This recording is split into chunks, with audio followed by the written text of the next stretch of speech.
tahu-tahu medianya sudah kinclong. Nggak ada ceritanya aerosol itu disemprot sekinclong semprotan atomisasi dari spray gun. Oke.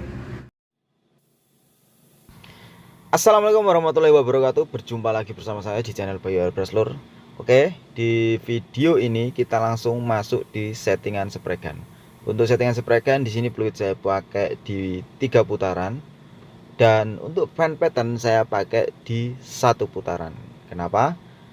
Karena di sini kita akan ngecat rangka, jadi untuk fan pattern kita nggak butuh yang lebar. Tapi pada dasarnya memang untuk F55 ini patternnya nggak lebar ya lur ya, kecil aja patternnya. Dan untuk anginnya kita pakai di 1.7. Kenapa? Karena kalau kita pakai angin yang terlalu tinggi akan sangat rawan sekali cat mengalami overspray yang berlebih. Apalagi yang kita cat ini banyak selah-selah atau media yang susah dijangkau. Kalau kita pakai angin terlalu tinggi itu tidak menutup kemungkinan masir ya. Di bagian selah-selah itu kayak kasar gitu untuk catnya. Jadi di sini kita pakai angin yang relatif cukup rendah.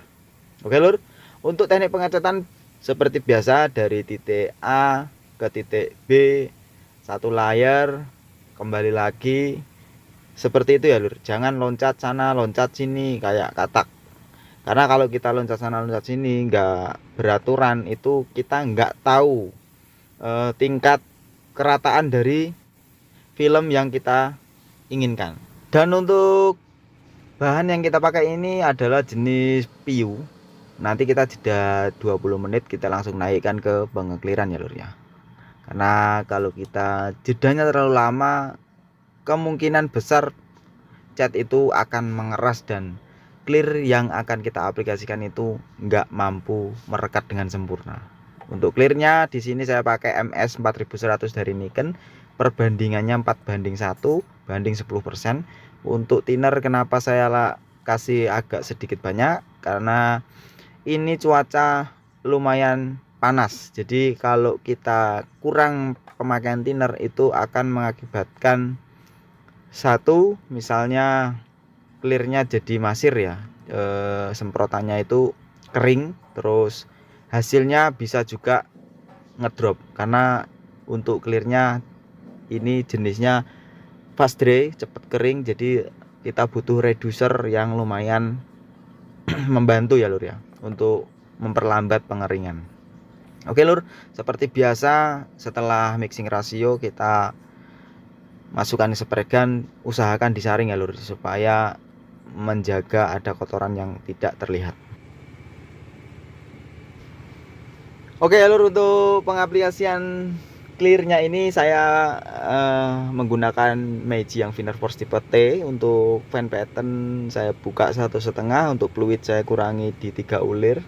Di sini juga saya tidak membutuhkan pattern yang terlalu lebar, karena kalau patternnya terlalu lebar nanti akan terbuang sia-sia, karena ini media kecil-kecil ya.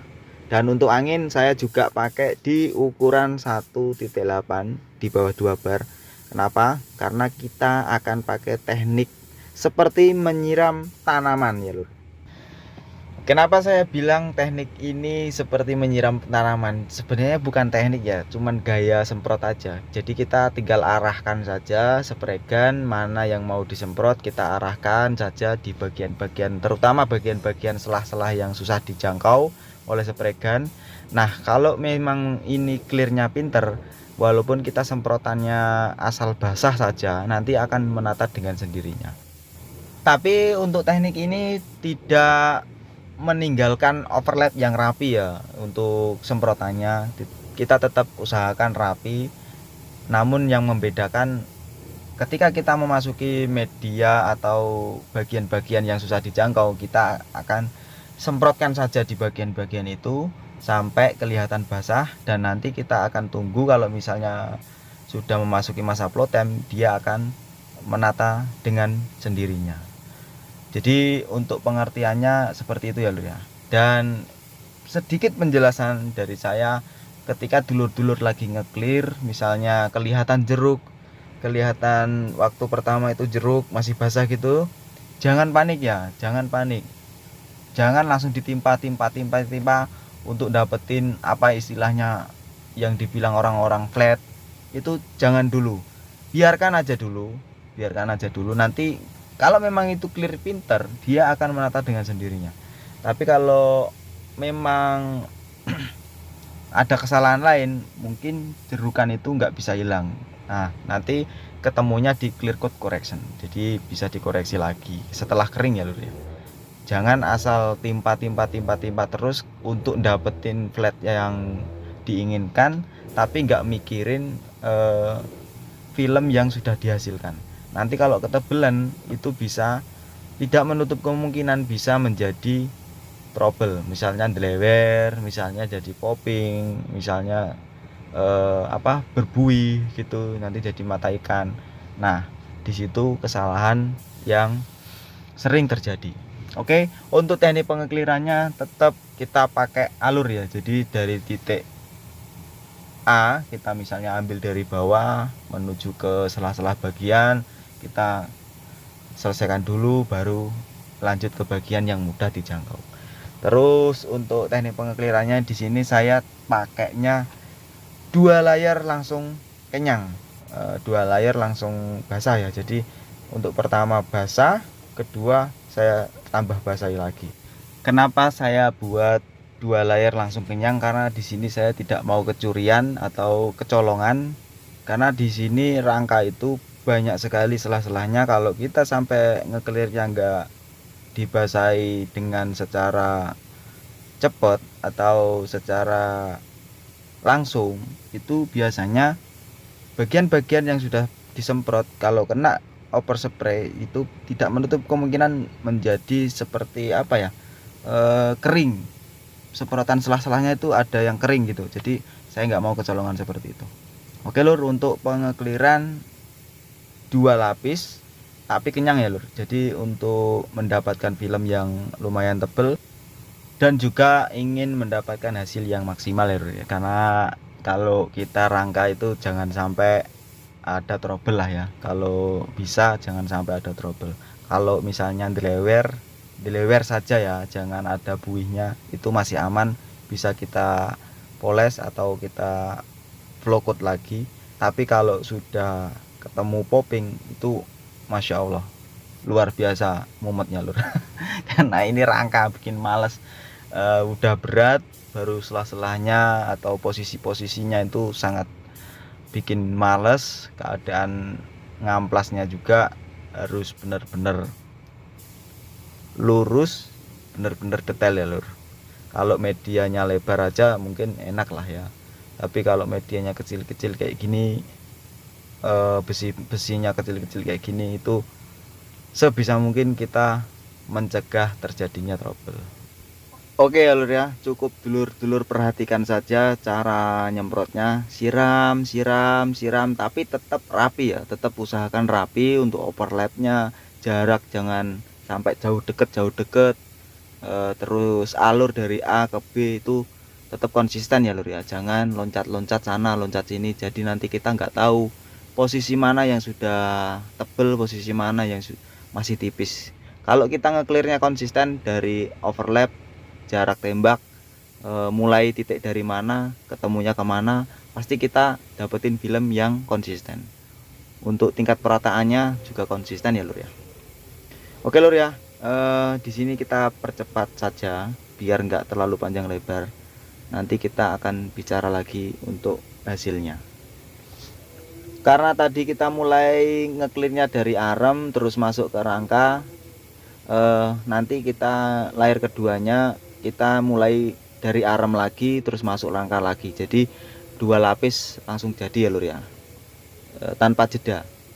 Jedanya hanya estafet saja, dari arem masuk ke rangka, arem lagi masuk ke rangka lagi, selesai.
Oke lur, ini adalah penampakan yang setelah kita clear tadi.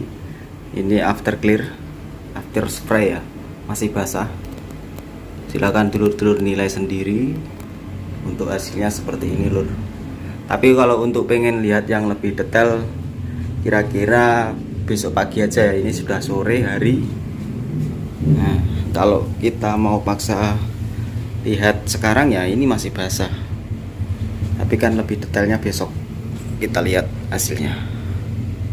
Oke lur, seperti itu ya cara pengaplikasiannya. Kita lihat hasilnya besok aja. Ini lur ya.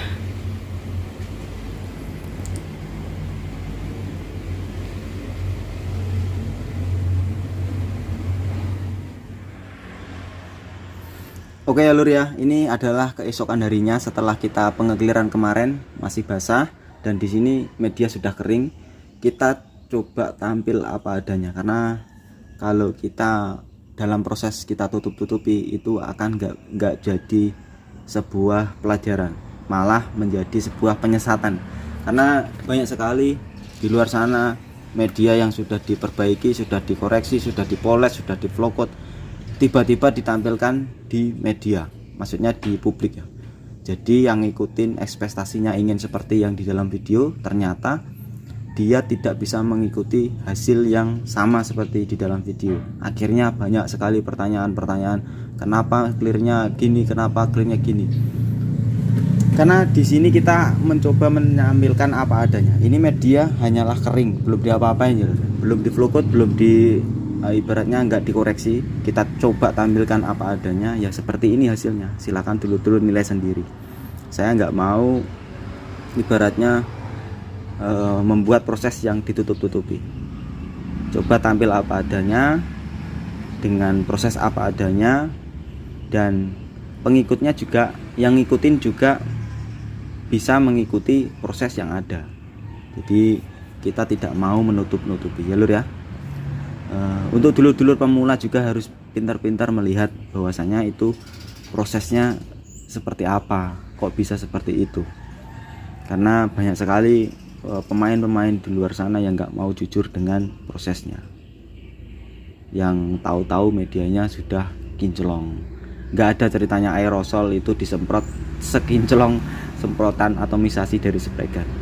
Oke, jadi itu untuk pelajaran dulur-dulur semua ya. Pinter-pinterlah mempelajari sesuatu yang ditampilkan di publik, karena sesuatu yang ditampilkan di publik itu adalah versi terbaik mereka. Oke, seperti itu aja penyampaian dari saya, semoga bermanfaat. Saya pamit undur diri, apabila ada perkataan yang kurang pas mohon maaf. Assalamualaikum warahmatullahi wabarakatuh.